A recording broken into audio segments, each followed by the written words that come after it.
जय श्री राम बच्चों। जय Shri Ram. Class 11th chemistry chapter number 4 chemical bonding and molecular structure. बच्चों लास्ट क्लास में मैंने तुम लोगों को क्या समझाया था? मैंने लास्ट क्लास में तुम लोगों को बॉन्ड पैरामीटर समझाए थे, जैसे bond angle, bond length, bond enthalpy, bond dissociation enthalpy वगैरह वगैरह। आज हम लोग एक नया टॉपिक पढ़ने जा रहे हैं जिसका नाम है रेजोनेंस। जिसका नाम है रेजोनेंस। तो ये बहुत ही इंपॉर्टेंट टॉपिक है, यहाँ से एक आधा क्वेश्चन आ ही जाता है, ठीक है। और हाइड्रोकार्बन एक चैप्टर है तुम्हारी सेकंड पार्ट वाली बुक में, ऑर्गेनिक केमिस्ट्री का हाइड्रोकार्बन, उसमें भी ये टॉपिक दोबारा आएगा। तो अगर यहाँ पे अभी अच्छे से समझ लोगे तो आगे का काम भी आसान हो जाएगा, ठीक है। तो रेजोनेंस होता क्या है, इसकी डेफिनेशन हम लिखेंगे बाद में। पहले मैं कुछ और ड्रॉ करके समझाना चाहता हूँ। बच्चों तुम लोग बेंजीन को जानते हो या भूल गए? अरे बेंजीन बेंजीन बेंजीन 10th में पढ़ा होगा, C6H6, याद है कि भूल गए? अरे ये ऐसा दिखता था, चेक करो।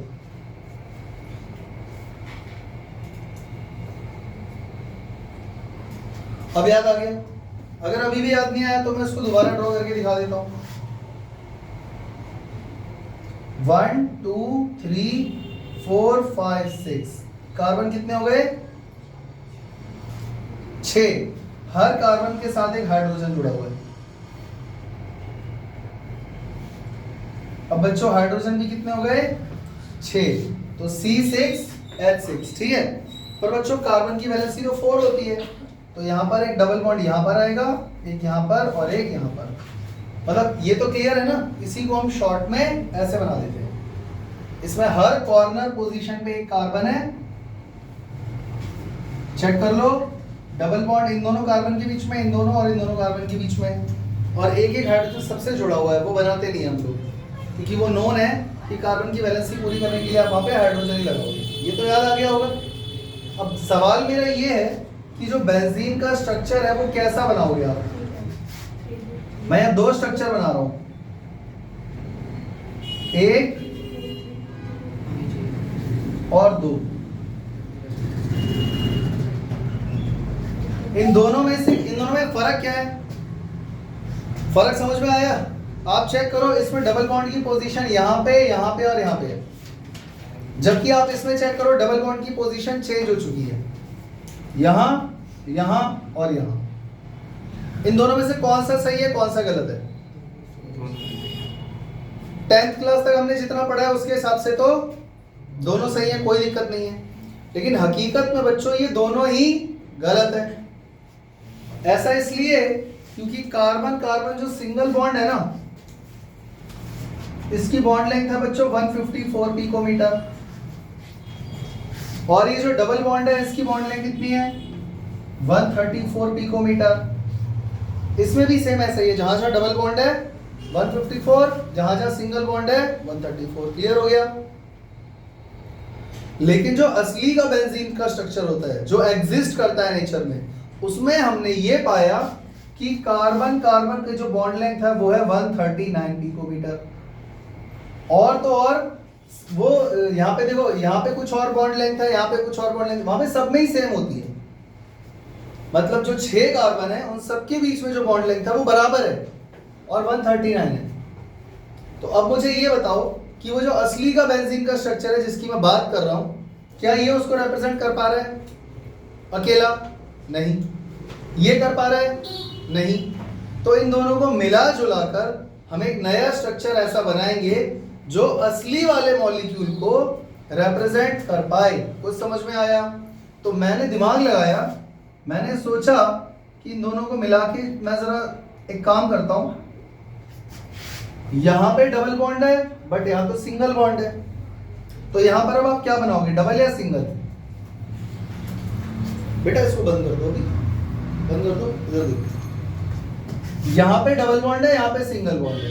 अब आप यहाँ पर क्या बनाओगे, यहाँ पर डबल या सिंगल? सिंगल, तो यहाँ तो डबल है। इस तरह से इन दोनों को मिला के क्या बनता है? तो यहाँ पर हमने बना दिया पार्शियल डबल बॉन्ड कैरेक्टर। क्या बना दिया? पार्शियल। ये है बच्चों पार्शियल डबल बॉन्ड कैरेक्टर। ये बात समझ में आ गई बच्चों? तो इसका मतलब ये हुआ कि इसकी जो बॉन्ड लेंथ है वो है 139 पिकोमीटर। तो ये हमने एक नया स्ट्रक्चर बना दिया इन दोनों को मिला। क्लियर हो गया? अब यहाँ पर रेजोनेंस क्या है, रेजोनेंस कहाँ हुआ वो समझ लो। देखो रेजोनेंस एक प्रक्रिया है, प्रोसेस है जो हम क्या कर रहे हैं, जब किसी मॉलिक्यूल का जो हम स्ट्रक्चर बना रहे हैं, जब दो या दो से ज्यादा स्ट्रक्चर भी मिलकर उस असली वाले मॉलिक्यूल के स्ट्रक्चर को नहीं समझा पाते, एक्सप्लेन कर पाते हैं, तो हम उन्हें मिला जुला कर एक हाइब्रिड स्ट्रक्चर बनाते हैं। समझ में आ गया? ये जो दो स्ट्रक्चर हैं, ऐसा मत सोचना कि सर आपने इसको खाली रोटेट ही तो कर दिया, ये दोनों में कोई फर्क नहीं है, सर आपने इसको रोटेट कर दिया खाली।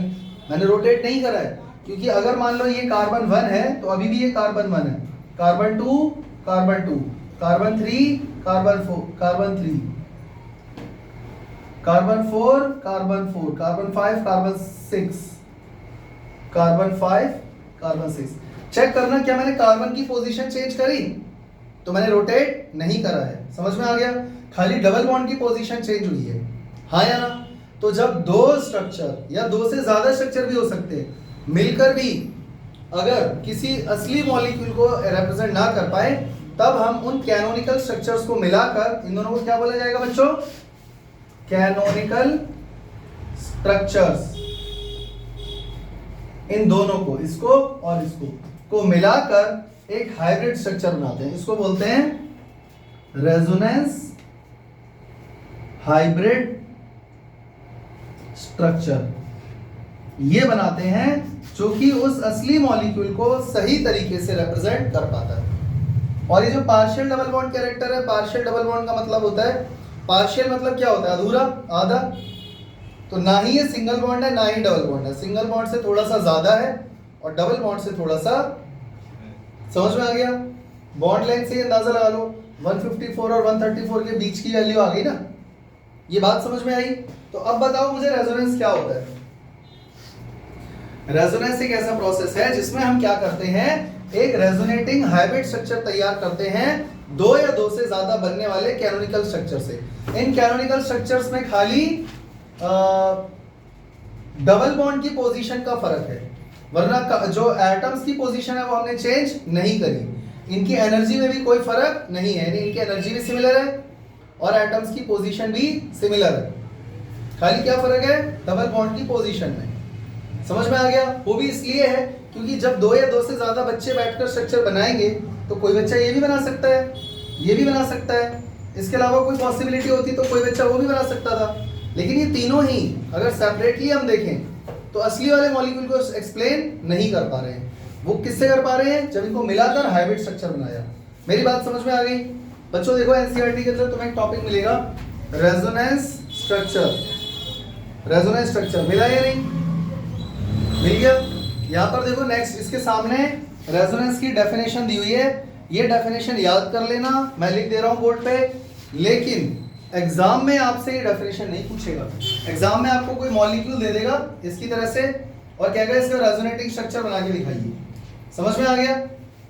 तो देखो यहाँ पर क्या दिया हुआ है, according to the concept of resonance whenever a single Lewis structure cannot describe a molecule accurately, a number of structures with similar energy, similar position of nuclei, bonding and non-bonding pairs of electrons are taken as canonical structure of the hybrid which describe the molecule accurately। तो समझ में आया? बिल्कुल वही बात कह रही है जो मैंने अभी तुमको समझाई। अगर एक या एक से ज्यादा लुईस स्ट्रक्चर किसी मॉलिक्यूल को एक्सप्लेन नहीं कर पाते तो हम उन्हें कैनोनिकल स्ट्रक्चर की तरह इस्तेमाल करते हैं।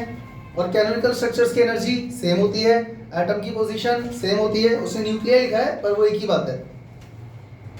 और क्या बोला इसने?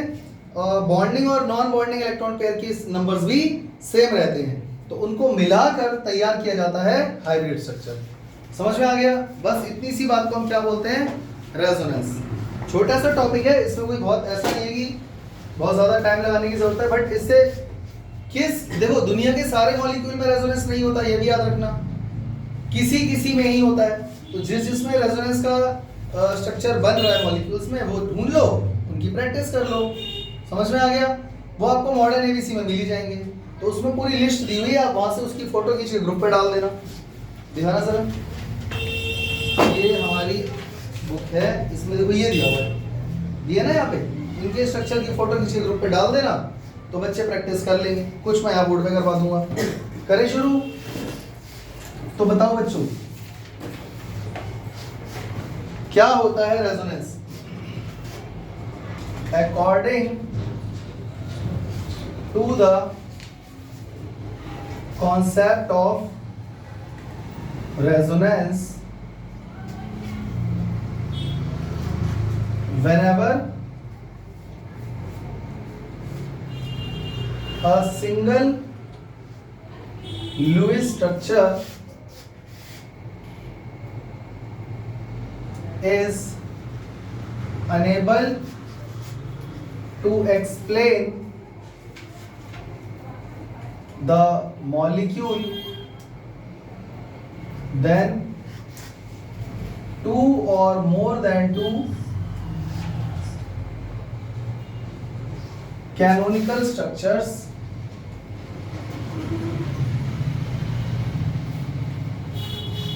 of similar energy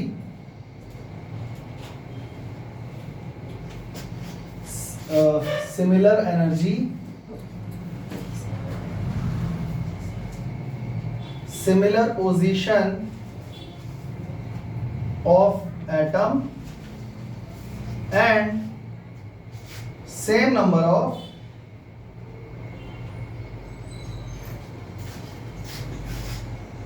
bonding and non-bonding electrons को मैं शॉर्ट में ऐसे लिख देता हूं, पर तुम्हें एग्जाम में पूरा लिखना है, ठीक है? Same number of bonding and non bonding electrons are used to make a resonance hybrid structure से क्या तैयार किया जाता है? एक रेजोनेंस हाइब्रिड स्ट्रक्चर, जो मैंने यहां पर लिखा हुआ है, which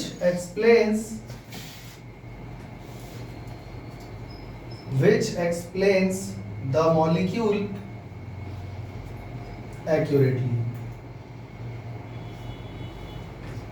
बोलो बच्चों, बात समझ में आ गई? पक्का? देखो, अगर मैं पहले डेफिनेशन लिख देता ना, तो तुम्हें कुछ भी समझ में नहीं आता, इसीलिए पहले मैंने तुम्हें एक एग्जांपल के थ्रू समझाया। अब मुझे लगता है ये तुमको डेफिनेशन समझ में आ गई होगी।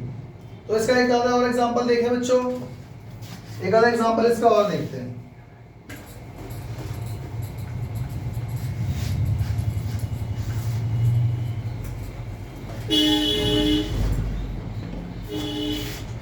जैसे कि हम बात करते हैं ओजोन की। अब देखो बच्चों, ओजोन तुम्हारे दिमाग में फिट हो जाना चाहिए, क्योंकि ओजोन के ऊपर एक क्वेश्चन पहले भी आ चुका है। कौन सा? फॉर्मल चार्ज का। फॉर्मल चार्ज हर मॉलिक्यूल में नहीं बनता है, किसी किसी में बनता है, तो जिसमें बनता है उसको स्टडी तो करना पड़ेगा ना, लिस्ट बना के। ठीक वैसे ही ओजोन अब रेजोनेंस में भी आ गया, यानी ओजोन में रेजोनेंस भी होता है। तो रेजोनेंस कैसे होता है बच्चों? पहले ओजोन का फॉर्मूला बताओ। O3, इसका स्ट्रक्चर कैसे बनेगा? Lewis structure, oxygen oxygen oxygen. हर ऑक्सीजन के आउटर मोस्ट शेल में कितने वैलेंस इलेक्ट्रॉन है? 6। इसके पास 6 हैं और ये 2 शेयर करने वाला है। 1 2 3 4 5 6, ये 2 इलेक्ट्रॉन इसने शेयर कर दिए इसके साथ। तो इसने बोला ठीक है, मैं भी कर देता हूं शेयर। 1 2 3 4, और अभी इसके 2 इलेक्ट्रॉन बाकी हैं जो शेयर करेगा ये, अभी मैं बना नहीं रहा हूं, ठीक है? तो बच्चों, ये जो ऑक्सीजन का एटम है, ये एक भी इलेक्ट्रॉन शेयर नहीं कर रहा है। हमने ये पढ़ा हुआ है, 1 2 3 4 5 6 पढ़ा था हमने फॉर्मल चार्ज में। तो ये वाला ऑक्सीजन का एटम एक भी इलेक्ट्रॉन अपना खुद का शेयर नहीं कर रहा है, तो इसको मजबूरी में अपने ही दोनों इलेक्ट्रॉन शेयर करने पड़ रहे हैं इसके साथ। समझ में आ गया? तो चेक करो, इसके हो गए 8, इसके भी 8 हो गए, इसके भी 8 हो गए। 8 8 और 8, क्लियर हो गया बच्चों? बना क्या? बस इतना बता दो, oxygen double bond O single bond O। सही है गलत? अच्छा, इस पर एक लोन पेयर है, इस पर 3 लोन पेयर हैं, और इस पर 2 लोन पेयर हैं। कोई दिक्कत? समझ में आ गया? ये स्ट्रक्चर मैंने बनाया। पर बच्चों, कोई बच्चा दूसरा ऐसा भी तो हो सकता है कि वो ये स्ट्रक्चर बना दे, ऑक्सीजन ऑक्सीजन ऑक्सीजन, वो डबल बॉन्ड इधर बना दे। समझ में आ रहा है? मतलब मुझे अलग से दोबारा ये पूरा बना के समझाना पड़ेगा, या समझ पा रहे हो? और यहाँ बना दे वो सिंगल बॉन्ड, तो जब इसका सिंगल बॉन्ड बनेगा तो इस पे लोन पेयर कितने रहेंगे? 3, इस पे 2, इस पे 1। तो ये दोनों बच्चों क्या ये दोनों अगर मैं सेपरेटली इनको कंपेयर करूं असली ओजोन के मॉलिक्यूल से, क्या ये उसको एक्सप्लेन कर पा रहे हैं? नहीं, क्योंकि यहाँ पर इसकी बॉन्ड लेंथ है 121 पिकोमीटर और यहाँ पर सिंगल बॉन्ड की बॉन्ड लेंथ है 128 पिकोमीटर। सेम इसमें भी डबल बॉन्ड की बॉन्ड लेंथ कितनी है? 121 पिकोमीटर, सिंगल बॉन्ड की 128 पिकोमीटर। पर जो असली का मॉलिक्यूल होता है, सॉरी बच्चों गड़बड़ हो गई, ये 148 आएगा यहाँ पे, यहाँ पर आएगा 148। हाँ ठीक है, लेकिन जो असली का ओजोन का मॉलिक्यूल होता है उसमें ना ही 121 का बॉन्ड लेंथ है ना ही 148 का बॉन्ड लेंथ है, उसमें दोनों तरफ बॉन्ड लेंथ सेम है और वो है 128 पिकोमीटर। तो इसका मतलब यही हुआ कि इन दोनों कैनोनिक, ये दोनों क्या हुए बच्चों? ये दोनों क्या हैं? ये दोनों हैं कैनोनिकल स्ट्रक्चर्स। तो इनको मिलाकर बनाया गया हाइब्रिड स्ट्रक्चर। तो ऑक्सीजन ऑक्सीजन ऑक्सीजन, इन दोनों के बीच में बना दिया पार्शियल डबल बॉन्ड कैरेक्टर। समझ में आ गया? तो ये इसकी बॉन्ड लेंथ होती है 128 पिकोमीटर और यही है हाइब्रिड स्ट्रक्चर। और जो हाइब्रिड स्ट्रक्चर है वो ओजोन के जो असली मॉलिक्यूल है जो एग्जिस्ट करता है उसको सबसे अच्छे तरीके से एक्सप्लेन कर रहा है, क्योंकि स्टेबल है, एनर्जी लेस है और इसकी बॉन्ड लेंथ 128 है दोनों साइड, जो कि हकीकत में एग्जिस्ट करता है, जो नेचर में एग्जिस्ट करता है वो ये है। तो ये एक्सप्लेन कर रहा है उसको, ना कि ये दोनों। लेकिन ये जो पूरा प्रोसेस है जो हमने किया है इसको हम क्या बोलते हैं? आगे समझ में पक्का? और एग्जांपल दूं, ये समझ गए बच्चों? चेक करो, बुक में भी एक एग्जांपल दिया हुआ है, CO3 2- मिला? एक सॉल्व एग्जांपल है, problem 4.3। Explain the structure of CO3 2- ion in the terms of resonance. तो बच्चों देखो, इसको भी एक बार जल्दी से ड्रॉ कर देते हैं। करूं शुरू? इसको इरेज कर रहा हूं, लेकिन बच्चों उसके लिए भी आपको लुईस स्ट्रक्चर बनाने आने चाहिए, जो स्टार्टिंग में बताया गया था। अगर आपको लुईस स्ट्रक्चर बनाना नहीं आता तो आपको यहाँ भी प्रॉब्लम पक्का आएगी।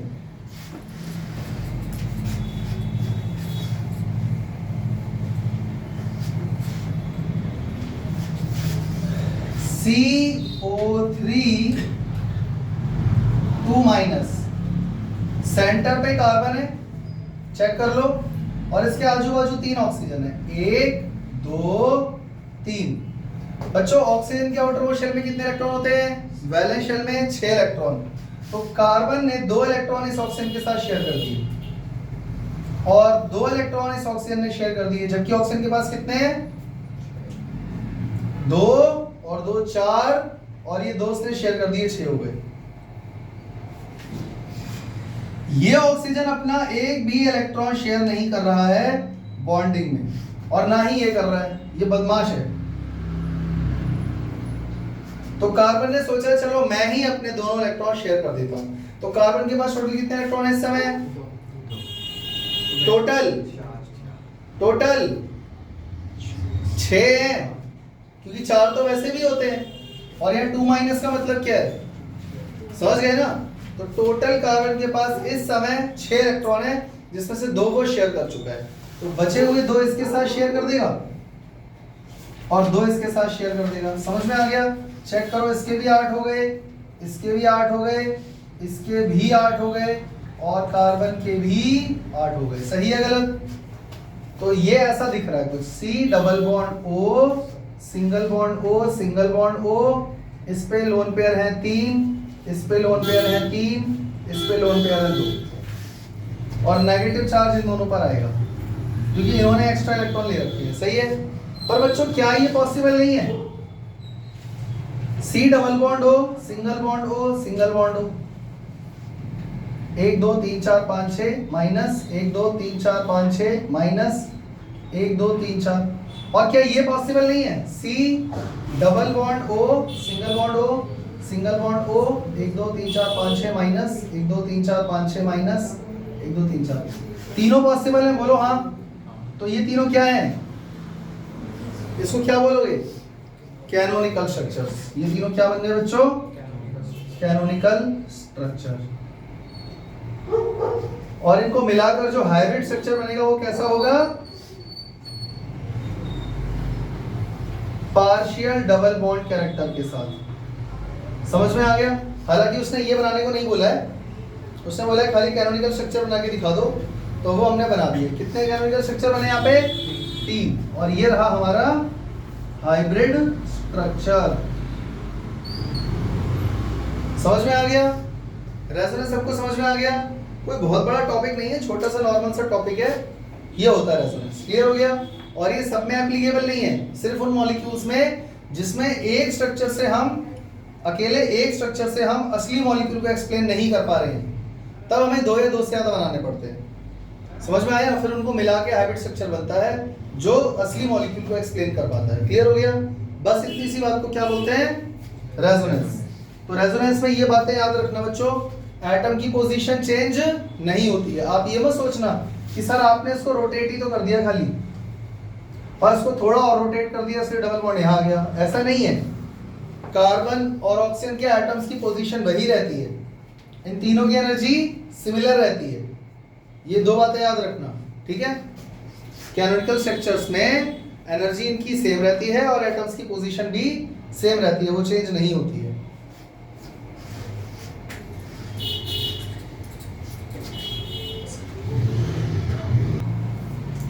बच्चों अब हम लोग पढ़ने जा रहे हैं polarity of bonds. Polarity of bonds मतलब कि तुमने सुना होगा कुछ मॉलिक्यूल्स होते हैं पोलर मॉलिक्यूल्स, कुछ होते हैं नॉन पोलर मॉलिक्यूल्स, हाँ या ना? तो बच्चों ये पोलर और नॉन पोलर मॉलिक्यूल्स होते क्या हैं? मालूम है? नहीं मालूम?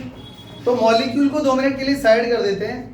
अभी हम लोग बात करते हैं सिर्फ पोलैरिटी की। पोलैरिटी वर्ड का क्या मतलब है ये मालूम है?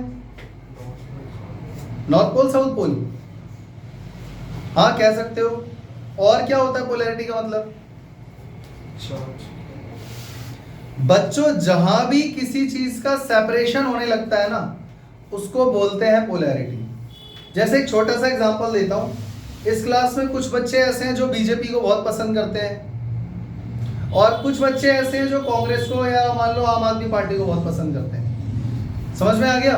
आज मैंने वोटिंग करवाई तो पता चला आधे बच्चे हैं आम आदमी पार्टी को लाइक करने वाले और आधे बीजेपी वाले। तो क्या ऑटोमेटिक यहाँ पर क्लास पोलराइज नहीं होगी? क्योंकि आज सबने देख लिया कि ये बीजेपी वाले हैं और ये देखो, पार्टी को मैं बीच में नहीं लाना चाह रहा, मेरे को तो पोलैरिटी समझाना है, पर पोलैरिटी समझ में आ गई ना? भले ही तुम अलग अलग होके नहीं बैठे हुए हो, बैठे मिक्स हो, लेकिन फिर भी पोलैरिटी जनरेट हो गई क्लास में। मेरी बात समझ में आई? जैसे कि मान लो एक बच्चे ने बोला नॉर्थ पोल और साउथ पोल, तो क्या ये सेपरेट नहीं है? एक बार मैग्नेट के अंदर या सोलेनॉइड करंट कैरिंग सोलेनॉइड के अंदर एक एंड पे नॉर्थ पोल है और दूसरे एंड पे साउथ पोल, और दोनों अपनी ऑपोजिट प्रॉपर्टी शो कर रहे हैं, हाँ या ना? ठीक है, ऐसे ही चार्जेस में भी होता है। पॉजिटिव चार्ज अगर एक तरफ चला जाए, नेगेटिव चार्ज दूसरी तरफ चला जाए, तो क्या बन गया यहाँ पर? पोल, 2 पोल्स बन गए ना, तो यहीं पर पोलैरिटी बन गई। आ गई बात समझ में? पोलैरिटी बात समझ में आई? तो पोलैरिटी को समझने के लिए एक छोटा सा एग्जांपल लेते हैं। जैसे बच्चों हमने NaCl पढ़ा था, सही है? NaCl एक आयनिक बॉन्ड है, हम जानते हैं इस पर पॉजिटिव और इस पर नेगेटिव चार्ज होता है, पर क्या ये 100% आयनिक है? नहीं। कोई भी बॉन्ड इस दुनिया में 100% आयनिक या 100% कोवेलेंट नहीं होता। जैसे अगर मैं HCl की बात करूं बच्चों, या CH4 की बात करूं, तो हम जानते हैं कि ये कोवेलेंट बॉन्ड है, ये एक कोवेलेंट बॉन्ड है। तो क्या ये 100% कोवेलेंट है? 100% है? नहीं है। तो इसका मतलब ना ही कोई बॉन्ड 100% आयनिक होता है और ना ही कोई 100% कोवेलेंट होता है। तो अगर मैं कुछ कोवेलेंट बॉन्ड्स को देखूं, तो वहां पर एक चीज नोटिस करना बच्चों, ध्यान देना। इलेक्ट्रोनेगेटिविटी याद है कि भूल गए? पिछले चैप्टर में हमने पढ़ा था। तो बच्चों इलेक्ट्रोनेगेटिविटी तो याद ही होगा। इस पूरे पीरियोडिक टेबल में जो 118 एलिमेंट हैं, उनमें से कुछ इलेक्ट्रोनेगेटिव है बहुत ज्यादा और कुछ बहुत ज्यादा इलेक्ट्रो पॉजिटिव है। हाँ या ना? तो अगर मान लो मैं कोई ऐसा कोवेलेंट बॉन्ड लेता हूं, जैसे मान लो मैंने HCl लिया, HCl हाइड्रोक्लोरिक एसिड, यहाँ पर एक इलेक्ट्रॉन शेयर किया हाइड्रोजन ने और एक इलेक्ट्रॉन शेयर किया है क्लोरीन ने। हाँ या ना? तो बच्चों यहाँ पर तुम्हें अच्छे से ये बात पता होनी चाहिए, क्लोरीन ज्यादा इलेक्ट्रोनेगेटिव है और हाइड्रोजन लेस इलेक्ट्रोनेगेटिव है। इसके कंपैरिजन में तो लेस हो गया ना? हाँ या ना? तो ऐसे में इलेक्ट्रोनेगेटिविटी का मतलब क्या होता है? इलेक्ट्रोनेगेटिविटी की डेफिनेशन क्या थी, याद है? इलेक्ट्रोनेगेटिविटी किसी भी एलिमेंट के एटम की एक ऐसी इंट्रिंसिक प्रॉपर्टी है जिसकी वजह से वो शेयर्ड पेयर ऑफ इलेक्ट्रॉन को अपनी तरफ ज्यादा अट्रैक्ट करेगा इन बॉन्डेड स्टेट। अगर वो किसी के साथ बॉन्ड बना रहा है, जैसे ये इलेक्ट्रोनेगेटिव एलिमेंट है, ये भी बॉन्डेड स्टेट में है, बॉन्ड बना रखा है, अकेला नहीं है, बॉन्ड बना रखा है, बॉन्डेड स्टेट में है। तो ऐसे में ये क्या करेगा, इलेक्ट्रॉन पेयर को अपनी तरफ खींचने की टेंडेंसी रखेगा। यानी ये दोनों इलेक्ट्रॉन अभी बीच में शेयर हो रखे हैं, लेकिन ये बेईमान है, ये क्या कर रहा है, कह रहा है कि नहीं, मुझे दोनों इलेक्ट्रॉन चाहिए, मुझे दोनों इलेक्ट्रॉन चाहिए, मुझे दोनों इलेक्ट्रॉन चाहिए। समझ गए? तो इसीलिए इसके ऊपर एक पार्शियल नेगेटिव और एक पार्शियल पॉजिटिव चार्ज आ जाएगा। ये प्रॉपर नेगेटिव चार्ज नहीं है। प्रॉपर पूरा एक नेगेटिव चार्ज का मतलब होता है कि 1 माइनस। तो प्रॉपर पूरा 1 माइनस का मतलब हो गया कि एक इलेक्ट्रॉन ले लिया। प्रॉपर पूरा 1 प्लस का मतलब होता है एक इलेक्ट्रॉन दे दिया। यहां पर पूरा एक इलेक्ट्रॉन लिया दिया नहीं गया है, शेयर हो रहा है। पर क्योंकि क्लोरीन क्योंकि ज्यादा इलेक्ट्रोनेगेटिव है, तो ये हल्का सा थोड़ा सा क्या कर रहा है, इलेक्ट्रॉन पेयर को अपनी तरफ खींच रहा है। समझ में आ गया? मैंने तुम लोगों को समझाया था इलेक्ट्रॉन क्लाउड के बारे में। तो इलेक्ट्रॉन क्लाउड यहाँ छोटा बन रहा है, यहाँ पे बड़ा बन रहा है। इलेक्ट्रॉन क्लाउड यहाँ पे छोटा बन रहा है, यहाँ पे बड़ा बन रहा है। तो ये कहीं ना कहीं इलेक्ट्रॉन को अपनी तरफ खींचने की टेंडेंसी है इसकी। तो कंपैरेटिवली इसके ऊपर थोड़ा सा नेगेटिव चार्ज ज्यादा आ गया है और इस पर उतना ही पॉजिटिव चार्ज आ गया है। क्या यहां पोलैरिटी जनरेट हुई? पोलैरिटी अभी समझाया था ना, पोल्स जनरेट हो जाना, हो रहे हैं। तो ये पोलर मॉलिक्यूल बन गया। क्या बन गया? आगे बात समझ में? एक और एग्जांपल लेते हैं बच्चों, Cl ये किसका मॉलिक्यूल है बच्चों? Cl2 का। अब दोनों ही बराबरी के टक्कर वाले लोग आ गए, यानी इन दोनों में से कौन ज्यादा इलेक्ट्रोनेगेटिव है? कोई भी नहीं, दोनों बराबर है। तो ये जो शेयर्ड पेयर ऑफ इलेक्ट्रॉन है, ये कौन अपने पास खींचेगा? ये खींचेगा या ये खींचेगा? तो ये हो गया आपका नॉन पोलर, क्योंकि यहाँ पे पोल्स जनरेट नहीं हुए। बोलो बच्चों, इतनी बात समझ में आ गई या नहीं आई? आ गई बात समझ में? तो अब हम पढ़ने जा रहे हैं यही चीज कि पोलर मॉलिक्यूल्स कौन से होते हैं और नॉन पोलर मॉलिक्यूल्स कौन से होते हैं।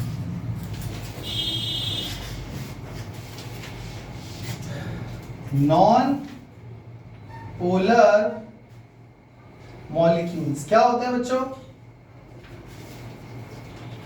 एक ऐसा मॉलिक्यूल जो दो ऐसे एटम से मिलकर बना है जो सिमिलर है।